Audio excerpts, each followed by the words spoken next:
God Network News, where we give you a new perspective on events happening in our world today. This is GNN.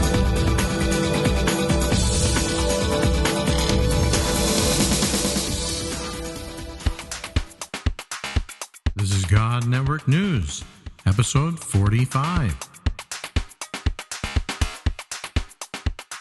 Welcome, GNN fans, to another episode of God Network News, the podcast that tells you what God's doing around the world. Not what CNN tells you, but what GNN tells you is going on in the world. If you're tired of listening to all of that crisis network news and you want to hear what God's doing, well, give us a listen.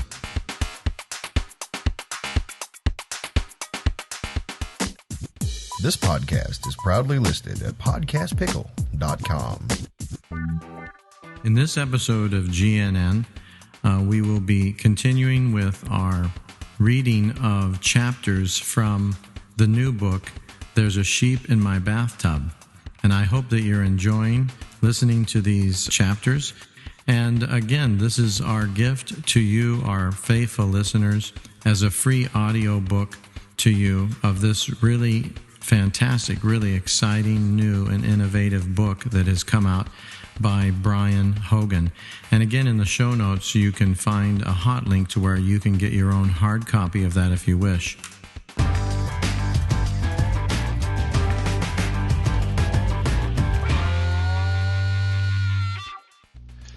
There's a Sheep in My Bathtub, Chapter 13, The Mother of All Moves. During that first year of language learning in Ulaanbaatar, we experienced the adventure and frustration of trying to raise 3 children, maintain a household, attend language school, build relationships with Mongolian neighbors and fellow missionaries, teach English to architects, and do it all in a post-communist country whose basic infrastructure was collapsing. During the final part of '93, the biggest worry facing the missionaries and fledgling church in Mongolia was the threat to end religious liberty through a constitutional amendment. A massive amount of prayer and some diplomatic pressure by the U.S. led to the failure of this measure, but the Buddhist lamas and communist politicians continued on in an unholy alliance to do anything they could to stop the gospel. Things were tense. But for us personally, creating a home in this strange land proceeded apace. One thing that helped us to bond with the people was our Mongolian names. Our Mongolian friends had renamed every member of our family. This turned out to be a big help in speaking a language that adds countless suffixes to the ends of names. Our English names just didn't work in Mongolian. My name was changed to Byamba, Saturday. Louise was Sitske, flower. Melody translates directly as Oyunga. Alice became Tuya, ray or beam. And Molly got the prettiest name of all, Sarangedel, moonlight. When we used these names, the locals would just melt. They were an instant door opener. Our plans to join Magnus and Maria in Erdenet by September fizzled. I had signed a 1-year contract to teach for Monar Company, and our relationship with our mission agency changed. YWAM had joined an umbrella mission called Joint Christian Services International, JCS for short, for its work in Mongolia. We had tried to work within this 12-member partnership, but we ran into snags in defining our ministry. The director felt very strongly about limiting the scope of ministry to relief and development work, at least for the first 5 years. He kept pressuring us to abandon our plan to plant churches in Erdenet and to take up one of the JCS Mercy Ministry projects in the Gobi Desert instead. We reached an impasse, and after hours of prayer and soul-searching, decided not to continue under JCS auspices. Just like a shoe that doesn't fit, JCS was just not right for us. Almost immediately after making this decision, we ran into Rick Leatherwood on the street. He invited us to join his mission, Mongolian Enterprises International, and promised to send us to Erdenet. We agreed to join the formal language school for 1 semester in order to better master the grammatical structures of Mongolian. This, and the contract with Monar, seemed to point to February as a more likely date for our move. God seemed to be putting everything together for us to join Magnus and Maria Alphonse in Erdenet on our first anniversary in Mongolia, February 22nd, 1994. Magnus and Maria had done a terrific job of pioneering the church there. There were now 5 large house churches and more believers being baptized all the time. Magnus and Baida taught the word to Mongolian leaders in his home every week, and then each would pass on what she had learned to the house church she led. There were finally several young men and a few older women, but the bulk of new work needed to focus on breakthroughs into new groups. Our focus as we joined the work would continue to be on learning language, which accelerates the farther one is away from Ulaanbaatar's large expatriate community, and when you can immerse in the language without constant temptation to function in English, and cultural adaptation. We were all praying an older family like ourselves might be the key to appealing to someone beyond the teen girls who made up almost the entire congregation. We all knew that something had to change in the makeup of the group if a healthy, enduring, and reproducing church movement was to emerge. Yet, in the midst of this concern, there were so many signs of health amongst the believers in Erdenet. Magnus, Maria, and Baida had carefully discipled the new believers and taught them to pass on to their own disciples how to obey Jesus' commands. In fact, every facet of a walk with God was modeled for the Mongolians. First, the missionary would do something while the believers observed. Then they would assist the church planter, doing the same thing together. Finally, the missionary would watch while the believer took over the task on her own. Many of those first believers became house church leaders, and Baida and Magnus modeled how to lead these discipling groups.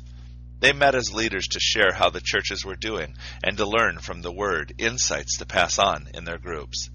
Over time, we developed a prayer guide to help the fellowships pray for the people groups of the former Soviet Empire. Every week, each house church would intercede for an unreached group in this booklet, complete with maps, pictures, and stories in Mongolian.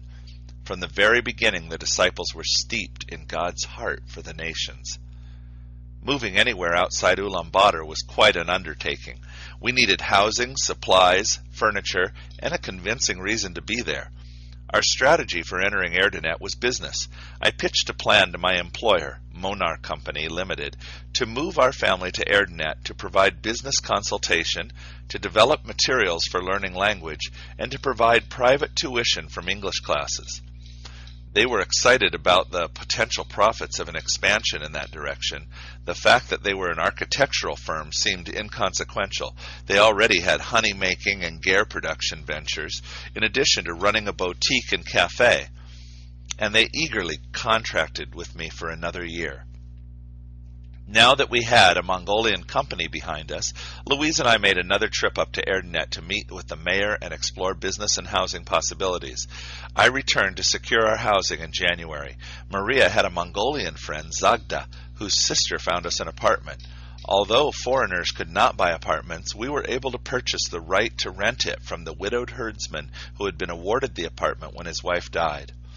He couldn't live in town and keep his sheep alive in the countryside, so he took the local cash equivalent of $1,000 we offered and vacated the 2-bedroom apartment on the ground floor. The location was perfect, right on the main road and just a few buildings away from our teammates. We were actually going to make it to Erdenet at last. Louise is fond of citing that we have moved 23 times in as many years of marriage. In spite of this statistic, moving our household is an activity we both loathe.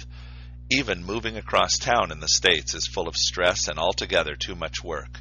Moving from one city to another in Mongolia is extremely involved, frustrating, and arduous. Here's how our frigid February 3-day move from Ulaanbaatar to Erdenet played out. Day 1. February 17th. Inside the apartment, Louise packed our things into boxes. I went out to pick up our passports and train tickets. New visas and police stamps in each passport were required for the move, so I once again needed the services of Alder and Batjargal, young Christian businessmen fixers for foreigners. When I reached their office, I discovered they had slipped up and purchased our passenger tickets on the train to Erdenet for that very evening, but the cargo wagon carrying our stuff was not going until the following day. We had 14 people planning to go to Erdenet on Friday, and Alder had bought Thursday tickets. Rick and Laura Leatherwood and their 4 children, along with Helen Richardson, their nanny, were helping us on the move, and Magnus and Maria, the Swedish half of our church planting team, were also traveling home with our troop. I told Alder the tickets must be changed to a Friday, but he said that was impossible. I insisted he at least give it a try, and trudged home to give Louise the bad news. We started praying while we kept packing all day and almost finished. We had a goodbye dinner with missionary friends and went to bed not knowing whether we would be able to accompany our things to Erdenet the next evening. The next morning I went out early to the Russian Cultural Center to collect a Russian Army bunk bed I had bought the girls for only $15. The Cold War peace dividend? The Russian guy who'd sold me the bed wasn't there until the 4th time I went by the office. Meanwhile, the truck I'd ordered never arrived, but my helpers did, so 2 of us scrambled out to find a truck while everyone else began carrying 87 items, including large furnishings, down 5 flights of stairs with 10 narrow turns. These guys took great care not to damage the furniture. Out at the field where trucks were parked hoping for work, I hired a truck and driver for the equivalent of $21. Back at the apartment building, we loaded everything up except the still missing bunk bed and a desk my company had promised, and raced to the train station. Porters wanting to help for a fee surrounded us. They roughly trundled all of our stuff off the truck and into the customs shed. These guys made that gorilla in the 1980s Samsonite commercials look gentle. Our furniture was never the same again. The customs official decided he had better things to do than weigh each item. Rail freight charge was about $50 per kilo. He estimated in our favor 500 kilograms. He told us to come back at 5 o'clock to supervise loading it onto the train. So we went by Monar Company's office to pick up my desk, and then back once more to the Russian Cultural Center to get the bunk bed. This time we were successful, and so back across town we went to the train station to add these items to our pile. While these were being weighed in, we met Alder. He'd done the impossible and changed our tickets that morning. Joy flooded over me. I was praising God for averting the disaster that sending everything up to Erdenet unaccompanied would have been. We paid off our truck driver and caught a taxi home. After a short wait, we gathered up the girls and hailed a cab for the train station. Louise, Laura, and Helen got the children, all 7 of them, on board the train and into the coupes, a compartment with 4 bunks that sleeps 4, in principle, while Rick and I kept a sharp eye out for thieves as the porters, for yet another fee, manhandled our stuff 20 meters into the cargo car. Additional damage was inflicted as I watched. I wondered too late if I could have paid more for special handling. I was further dismayed to see the only other cargo in this boxcar was coal. As they slid the cargo door closed, the train began to move, and Rick and I had to run like crazy alongside for several car lengths to reach the last passenger car and jump into the moving train. Breathless but on board, we walked through half a dozen crowded cars to reach our families. What a harrowing experience. As the kids noisily explored our car, we settled in for the long overnight trip. In Mongolia, the trains do a curious thing. They all meet up in Darhan, the second largest city, in the middle of the night, so passengers can transfer between the 3 major routes, Siberia, China, and Erdenet. For 3 hours, the Erdenet train sits next to the other 2 while vendors yell out their wares outside the windows. Normally accepted practice is to try vainly to ignore the hubbub outside and continue sleeping, but I was worried our belongings would switch trains and head to Irkutsk or Beijing, so I ran back down the train to guard the cargo car the whole time they had the door open. I watched them shovel out some coal, but nothing else left that car while I was on duty.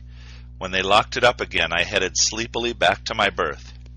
On the clear and chilly morning of the 19th of February at 8:40, we arrived at Erdenet, and I quickly hopped off the train and ran back to guard the cargo car again. But it had vanished. I panicked and ran back and forth until I found it again on the other end of the train. The engineer had reversed direction in Darhan in the middle of the night. That was standard, but I'd never before had the occasion to notice. Willing myself to stop hyperventilating and freezing my lungs, I noticed some believers from the church had lined up a truck and helpers. They all ran down to where I was climbing up into the doors of the train car. We carefully unloaded the cargo while the women and children caught the bus into town. Then the helpers piled onto our stuff in the back of the truck and left for our new apartment. Rick, Magnus, and I caught the last vehicle into town, which is about 7 miles from the train station. The reason Erdenet's train station is so far out of town is communist paranoia. The Soviet Union discovered and exploited the copper deposit in Erdenet, and military policy dictated that danger always loomed in the form of invasion by train. The Soviets therefore laid different gauge rail than China to slow down the invading armies while they changed the axles, and protected their precious asset in Erdenet by putting the station in the middle of nowhere. When we finally arrived at our apartment, we found the most of our things already inside. Other than damaged wood finish and cabinet doors knocked off their hinges, we had only a single casualty, a broken coffee mug. We took our friends around town sightseeing and got them settled into the hotel, and later that day unpacked our boxes. We had just barely begun to recover from the adventure of moving our family when we discovered it was going to be growing. A week after our arrival in Erdenet, Louise announced that we would be having a baby around the beginning of November.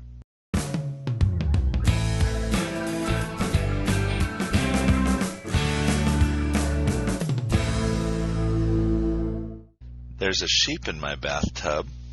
Chapter 14. Power Encounter. The living God was preparing to visit Erdenet, but this was hardly going to pass unchallenged by the prince of the power of the air. We hadn't thought Satan was much threatened by our family's presence in town. We were wrong. About 2 months after we'd moved up from Ulaanbaatar, a man came to our door late one Sunday night and demanded money for our power bill. He looked really disreputable and offered no ID. We told him we'd ask our Mongolian friend about it and sent him away. We thought it just was another scam for vodka money.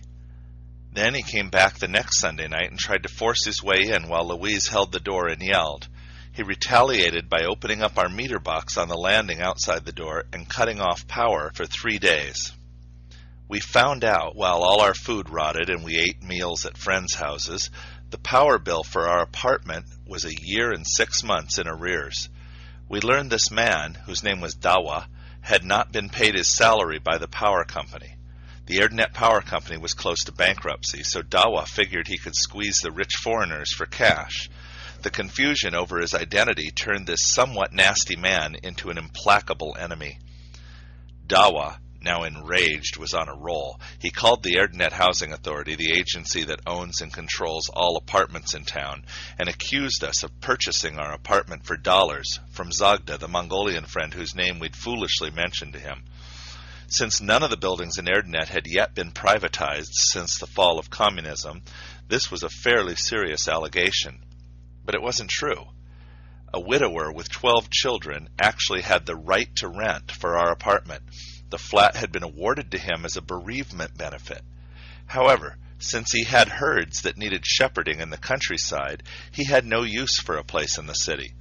Zagda, as a go-between, had worked out an arrangement where we leased the right to rent from the herdsman. The housing authority, without bothering to check Dawa's facts, sent word to evict us and called the police to check our registration.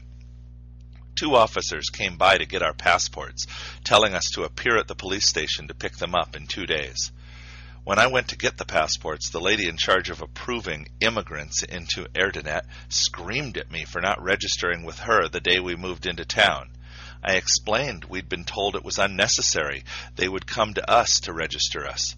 She then slapped a 20,000 tugrik fine on me, about $50, and said she would have us evicted. She immediately added that she would accept English lessons in lieu of the fine. That night, Dawa came and turned on our power. He came in to inspect and counted every power outlet, light, and appliance, pulled out a calculator and came up with a figure for the unpaid power. The meter had been broken, so he used an estimation method. I pointed out that half of the outlets were not functioning, but he didn't care. He then slapped us with a 57,000 tugrik fine, about $120. When we protested that we had only lived here 2 months and could hardly be responsible for the whole 18 months of payment due, he told us that rich Americans could afford to pay. Overwhelmed, we started to pray. The next day, I had just begun my English lesson inside Citibank, where I had been teaching the tellers and other bank employees. Somehow our trials came up during the lesson, and one of my students, an older woman whom I figured to be the cleaning lady, was more interested than others. She kept asking for more details and names. Finally, I asked my translator, Ghana, why this woman was so interested in my problems. "I think she wants to help you," she replied. I found to my surprise that this woman, who came to our evening class in a housecoat, was the president of the bank. She said she had control over Dawa's funds, and he would cease this attack on her teacher. The next morning she got my power fine dropped. She talked to the big boss at housing, who said we were okay until June, when it would be discussed again. But his underling, Sukbat, the woman who'd ordered our eviction, defied him and turned our case over to the court anyway. She then went to the countryside for 2 months. Meanwhile, Dawa, thwarted by my student in his fundraising through fining, started calling the police and slandering and accusing us. He claimed we were running a bakery out of our kitchen and had Mongolian slaves baking and selling the bread. The Mongolian-owned bakery Magnus had started for the church was across town. Our only connection was that we bought our bread there. He then said that we were Christian workers who weren't engaged in any business at all, which was obviously false. Luckily, when the police confronted me with these stories, a newly found engineer friend from the copper mine spiritedly and articulately defended me. I went to see the vice mayor about our apartment problems, and he said he knew all about them. He lived in the next stairwell. He said not to worry. He would fix everything. I guess he did, because when the old shepherd, our landlord, came into town to appear at court with Zagda, the court decreed in our favor. Orgil, my boss at Monar Company in Ulaanbaatar, called the police lady and smoothed things over. All that would be required for the return of our passports was a small, face-saving fine, and Orgil picked that up. We'd seen an unsettling glimpse of the system's underbelly and corruption. Greed and envy are powerful strongholds in Mongolia and throughout the former communist world. Years of the Marxist-Leninist gospel had convinced the people that no one should have anything they didn't have. Many had advised us a bribe would make everything go away, but we'd managed to maintain our integrity and paid off no one. People had aided us out of friendship, compassion, and response to the vulnerable position we chose to take. We'd seen God powerfully intervene on our behalf, and the devil failed to thrust us out of Erdenet. It was clear once again our Father had put us there, and that no one could dislodge us without His leave. There is such a peace in knowing that we never felt a need for secrecy about why we were in Mongolia. We knew God had called us there, and not even the government had the power to evict us until God had accomplished His plans through us.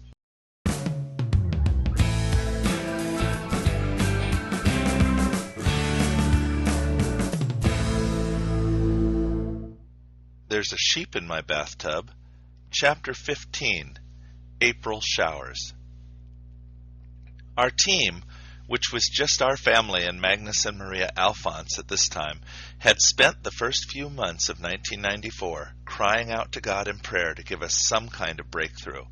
We were concerned that the church would continue to grow as it had been, gathering only teenaged girls.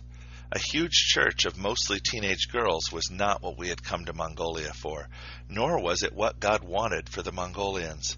Our training had emphasized that we should seek to reach heads of households who would then be able to bring their families and friends into the kingdom. It was painfully obvious to us that our teenage disciples didn't fit the model. I wish we had been aware of another New Testament principle our training hadn't covered. Students of church planting movements have noticed that successful church planters start working with whoever is responding to God and seek to join the Father in what He is doing. By these principles, we were doing quite a bit better than it had appeared to us at the time. We searched for whatever might be holding back the older Mongolians from the gospel. Everywhere in the country the story was the same, except for the first batch of believers from right after Mongolia opened up. Only teens had been embracing God's offer. We knew that there was nothing wrong with the gospel message itself. Could this trend have something to do with the translation? In new mission fields, peoples tend to reject the message when it's presented in alien cultural forms. We wondered if this wasn't happening for all our Mongolian friends over 20. The translator of the Mongolian New Testament had to choose a word for God. Mongolians had a common word for God, but he rejected it for referring to the Almighty because the Tibetans had appropriated it when they brought Tibetan Buddhism into Mongolia in the early 17th century. The translator felt that the Mongolian word, Borkhan, was sullied irreparably by Buddhist usage. In a musty, out-of-print dictionary, he found a term he felt would work. It was a term no living Mongolian seemed to have ever heard. The translator, satisfied that he had solved any confusion that the name might bring, then used Yurtsenitsen, or Lord of the Universe, exclusively throughout his Mongolian New Testament to refer to God. Through extensive interviews with non-teenaged Mongolians exposed to the gospel through the Jesus film and other means, we began to realize that many reacted to Yurtsenitsen as if it were science fiction. It just didn't sound true or real to them, and it made the God of the Bible seem like a foreign import rather than the God of all the earth. Borkhan, on the other hand, was the generic term for deity. It seemed to correspond to the English word God, in being used for anything from small household idols to the creator of heaven and earth.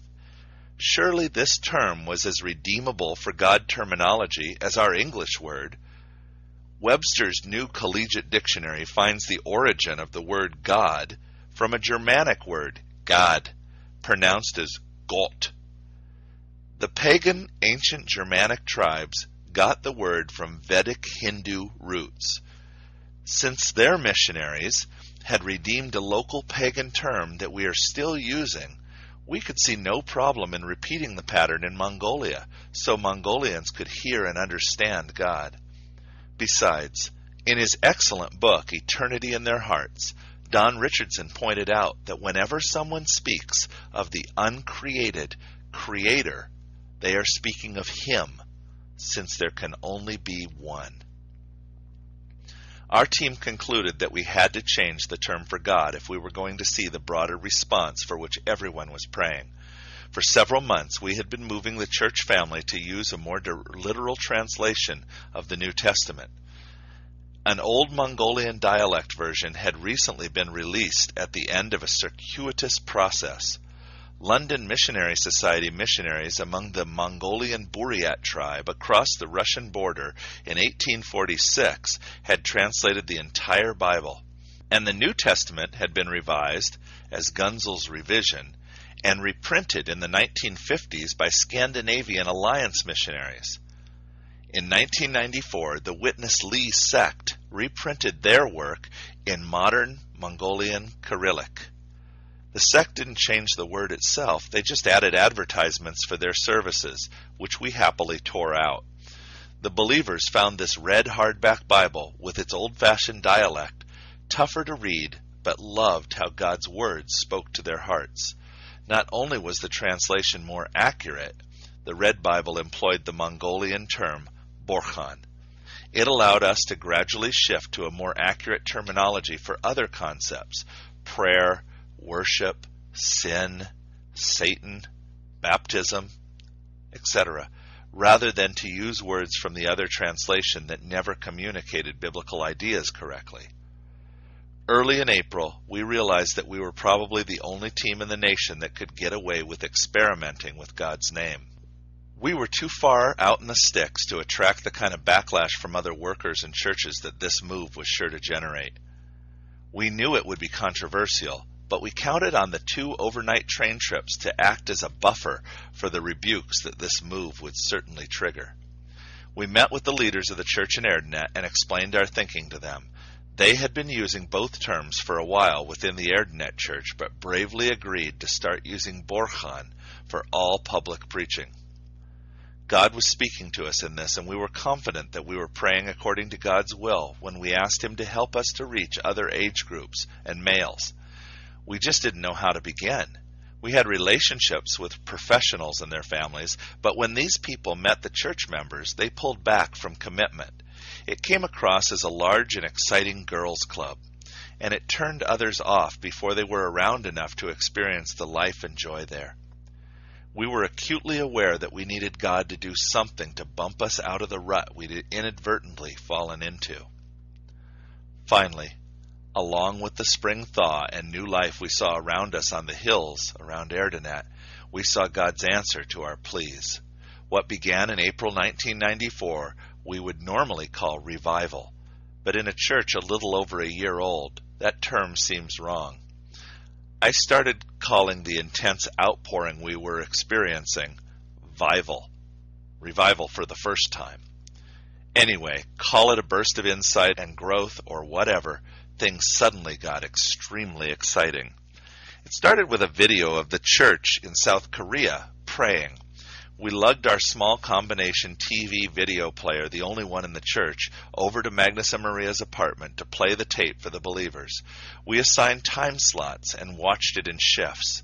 The sight of their Korean brethren praying so fervently electrified each group of girls. They had never seen anything like it. The results almost scared us. A deep spirit of repentance came over all who watched, and low, racking sobs filled the room.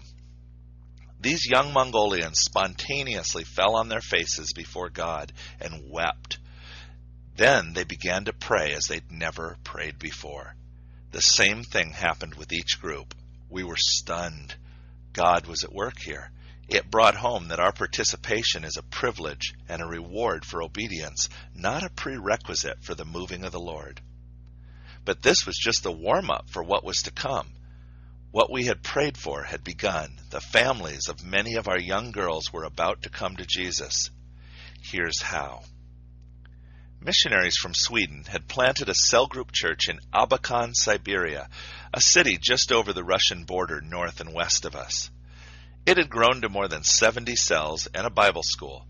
A team of second-year Russian Bible students, each a cell leader, felt led to do their outreach helping Swedish missionaries in Mongolia. The Swedish missionary running the Abakan church and school had pastored a church in the same Swedish village of Edsbyn, where Magnus and Maria had lived and worked. He asked Magnus if this short-term team could come and work under our direction. One of our prayers had been for the planting of a church among Erdenet's Russian population. We knew it would limit our effectiveness to focus on more than one ethnic group, so we had asked God to send someone for the Russians. So it was an easy call to make. We faxed our acceptance of the Bible school outreach team. 6 women from the former Soviet Union arrived in April at the Erdenet train station. The most remarkable thing to us was how they all smiled. They were the first smiling Russians that we, or any of the Mongolians, had ever seen. They shared in our house church gatherings and with the church's leadership. They prayed and people were filled with the Holy Spirit, freed from demonic oppression, healed, and saved. The leaders of our church were affected in 2 big ways. They became really enthused about the small group church principles they'd been taught, because in the Russian cell church growth they could see and experience an example of success that made sense to them. The other surprise was the way the Russian team brought a new experience of the Spirit. Right away our provisional elders, or elders-to-be, as we called them, Bayra, Odgetl, and Zorogo, began speaking in tongues. For Bayra and Odgetl, it was more of a reignition since they had experienced this gift the past summer but had not really continued in it. Now they were all extremely excited and eager to see this Holy Spirit baptism spread to the deacons and the rest of the believers.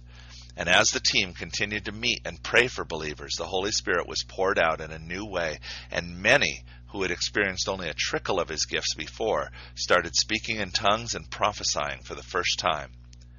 Our team was puzzled about this. We had prayed on many occasions that the Mongolian believers would speak in tongues, but nothing much had happened. Then, as soon as the Russian girls prayed, everybody started praising God in other tongues. Magnus and I took one of the house church leaders aside and asked her what the difference was between our prayers and theirs. She replied that until the Russians came, the Mongolian believers had no idea what tongues were or what we had been talking about when we mentioned this gift. When we protested that we had prayed over her in tongues on several occasions, she looked surprised. "Oh," she exclaimed, I thought you were just talking fast in English or Swedish." Then it dawned on us. The Russians had modeled tongues for the Mongolians as we had, but their modeling had been received. All our believers spoke some Russian because it was required in school.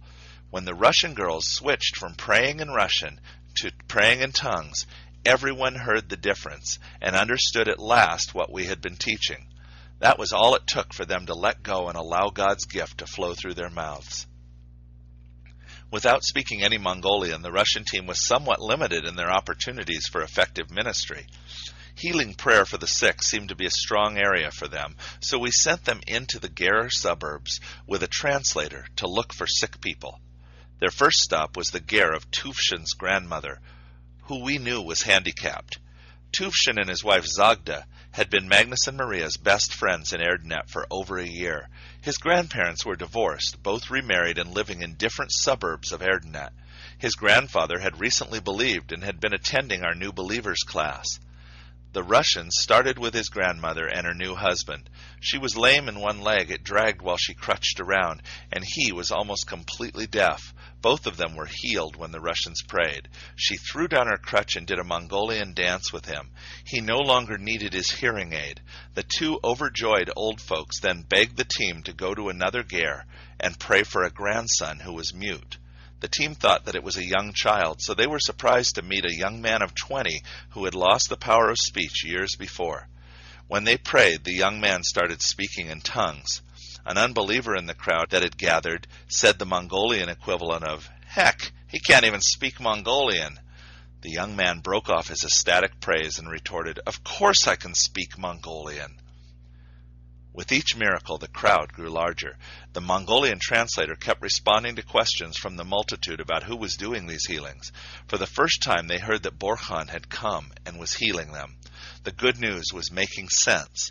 Finally, people were both hearing Mongolian terms that carried the Bible's meanings and seeing God's powerful seal of approval on His Word.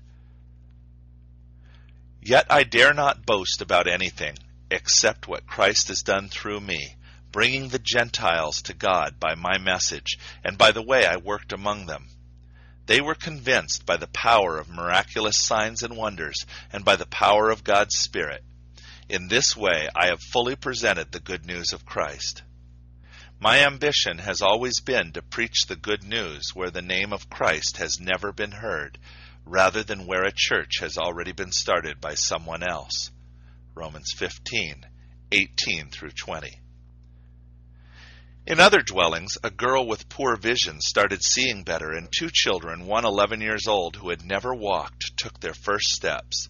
A person who had scores of problems was delivered from demons while the Russians prayed.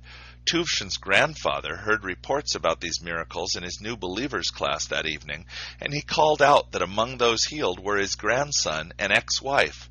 God had decided to get this family's attention. One morning I took the Russian team on a tour of Erdenet. I saw a side of Mongolian men I'd never seen before. They really act like wolves towards the young, pretty Russian girls. One reason for the Russian frowns, I suspect. We ended up at the hilltop Russian-Mongolian Friendship Monument overlooking the entire city from the east, where two huge angular hands offer up a crown to Jesus, the King of Kings. Well, not exactly. The object in the hands was a gear and meant to symbolize industry and mining, but I believe God designed it, and the Soviets never realized it would become the symbol for the Church of Erdenet. From this commanding vantage point, the Russians and I interceded in prayer for Erdenet and waged war against the strongholds of Satan in the city. God led me to pray for a house church to begin in District 2 within 2 months. I explained to the Russians that this district and District 1 were the only two areas that had completely resisted the planting of any fellowships. They really went to work in prayer over each one of these districts, each arrayed almost directly under our gaze. After our tour in spiritual warfare, the Russians came to our apartment to design a flyer on our computer. They wanted to announce an evangelistic meeting for Erdenet's Russian community, about 2,500 people. They had planned dramas, songs, and sharing. They were also going to pray for the sick. We had a lot of fun designing the flyer in 2 languages and posting it all over the Russian district of Erdenet. The girls took some to the Russian consulate and ended up preaching to the workers there. When the big night came, it more than fulfilled our expectations. The rented hall was packed with Russians of all ages and young Mongolian believers. Mongolians and Russians acting together performed skits that presented the gospel. We were stunned to see these Russian people drinking in the good news presented by Mongolians. By all strategic thinking, this shouldn't have worked at all. The Mongolians had been the Russians' younger brothers for 7 decades, and the 2 peoples didn't even speak with each other if they could avoid it. Also, the fact that the Mongolians had access to the gospel for only 3 years, in Erdenet only 1, while Russia had become a Christian nation in the 9th century, made this event even more astounding. God was doing an amazing thing before our eyes. The crowd applauded thunderously as Jesus rose from the dead in a skit, followed by the impassioned preaching in Russian and an invitation. Over 40 Russians responded, wanting to make Jesus the Lord of their lives. Russian and Mongolian evangelists prayed with them and told them to stick around afterwards.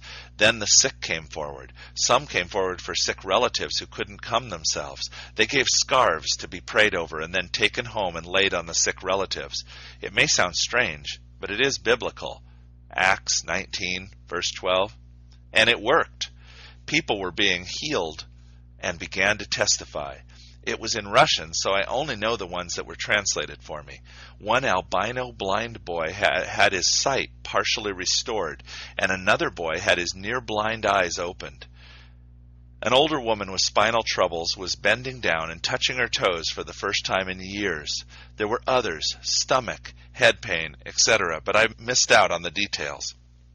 What I couldn't miss was how God was moving on the Russians of Erdenet. Those saved demanded another meeting the next night, which was right when the team would be leaving Erdenet. They had to bring their luggage and go straight to their train from the hall. When the time came, the new Russian believers brought friends who'd missed the first meeting. They were all baptized in the Holy Spirit and spoke in tongues. The Russian team managed to get 3 Russian apartments volunteered for hosting house churches. One of these new groups was in District 2, and many of the newly saved Mongolians also turned out to be from this district. Talk about quickly answered prayer. Time ran out for the team of Russians. Their car arrived to take them to their train. On their way out the door, one of the new Russian believers called out, "Who will pastor us?" The leader of the team had pointed to Magnus, and Magnus pointed to me. After a year of studying Mongolian, I found myself in the difficult position of leading a church where I didn't share a language in common with my congregation. Then the Russian team hopped into the car and raced to catch the Irkutsk train, making it just in time. On the ride to the station, Magnus asked them what we should do next, and they said, "We don't know. God will show you." So the new baby Russian church joined the Mongolian church at our celebration service, where the house churches gather for corporate worship, on May the 1st. We found this highly ironic since May Day was the big Soviet communist holiday. I just know the Father enjoyed this joke. We were overwhelmed but grateful. Problems like unexpected church births are a joy to have.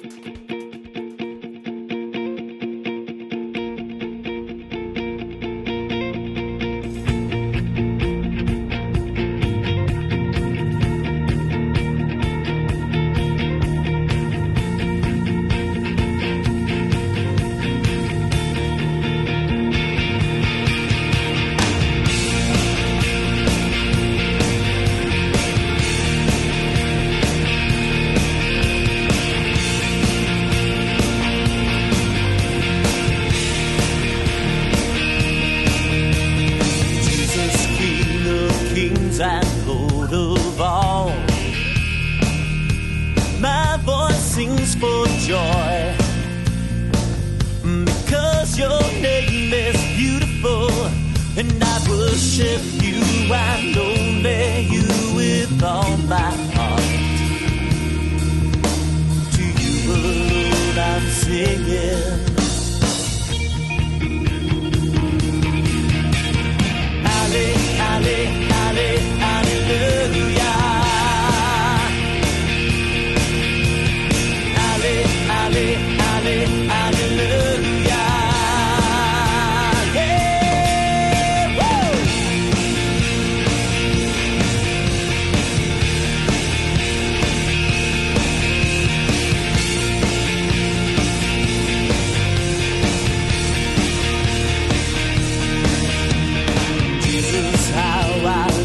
to sing your name with hands raised high.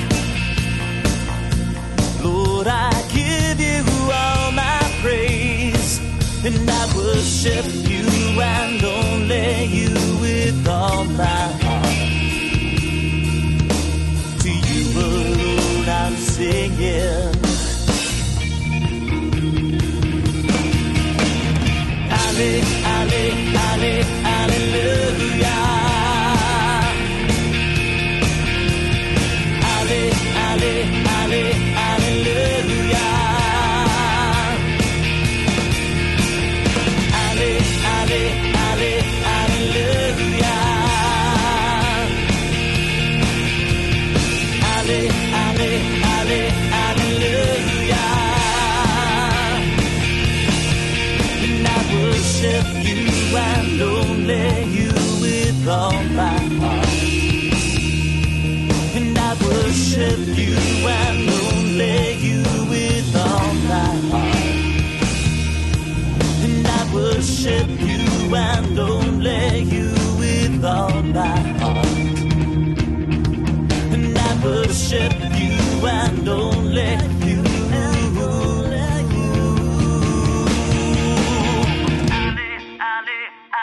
Hallelujah.